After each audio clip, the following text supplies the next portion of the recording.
right, here's our book for today, Butterflies and Moths. It's a first discovery book by the Smithsonian Kids. Let's find out the difference between butterflies and moths.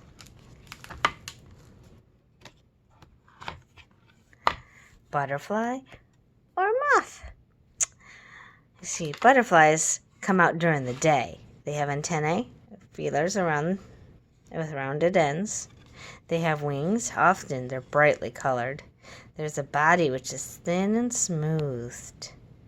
At rest, when they're resting, their wings are up. Moths come out at night. Their feelers are feathery. Do you see the difference? It's feathery feelers from the moth. There's the antennae. At rest, their wings are down, and their body is thick and furry.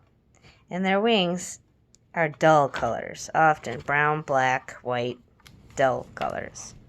The life cycle of the monarch butterfly, which is what we are doing in our little experiment. The monarch lays tiny eggs on a milkweed plant. The eggs will hatch in about 5 days. And you all have milkweed plant seeds that you can plant. So the butterflies will lay their eggs, and then the larva, or the caterpillar, will hatch and eat the leaves. The monarch caterpillar can only eat milkweed leaves. It's fully grown in about 2 weeks. A caterpillar is a larva. As it grows, the caterpillar sheds its skin 5 times. As the caterpillar sheds its last skin, it attaches itself to a plant. And there's the J that it makes. Pupa. A green shell begins to harden around the caterpillar. This shell is called a chrysalis. It protects the caterpillar as it turns into a butterfly. Now it's called a pupa. In about 2 weeks, the chrysalis breaks open and a small wet butterfly emerges. The new butterfly's wings will plump and dry in about an hour. The monarch is ready to fly and drink from its first flower.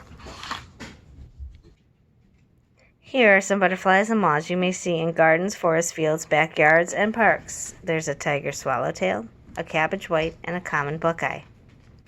Remember to look for moths after dark. It's a Cecropia and a Luna. Here's some more butterflies. Morning cloak, painted lady, and a monarch. Here's moths. They like bright lights. There's a gypsy moth, a giant leopard, and a Promethea silk moth. Tricksters, what do hungry birds see? These butterflies and moths use their bodies to protect themselves from hungry animals. They blend with plants and trees, or even look like leaves themselves. Look at the oleander hawk moth. Kind of looks like a leaf. Here's a dead leaf butterfly. That's actually a butterfly. It looks like a dead leaf, so the birds don't want to eat them. Mimic.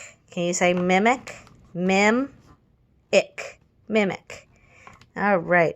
The hornet moth is a mimic. It looks and acts like a real hornet. It cannot sting you, but birds don't know that. So mimic.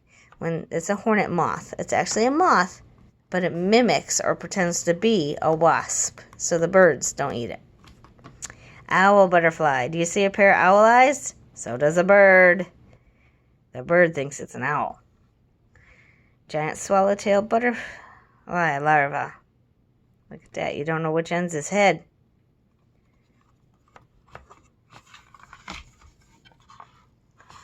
Wow. Surprising species. These are some moths and butterflies you don't see every day. There's a BB butterfly. Got his name. How did it get its name? Look at that. Looks like there's 2 B's on his wing. BB butterfly.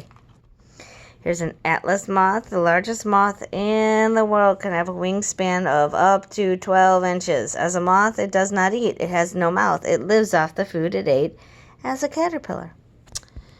Hummingbird moth. This moth looks like a hummingbird and flies like one too. Common morpho. Wings flat. It's bright blue. Wings up. It's brown with eye spots. Glasswing has clear wings. All right, guys. That was a lot of information about butterflies and moths. It's pretty cool. We'll continue our experiment and we'll keep watching our butterflies.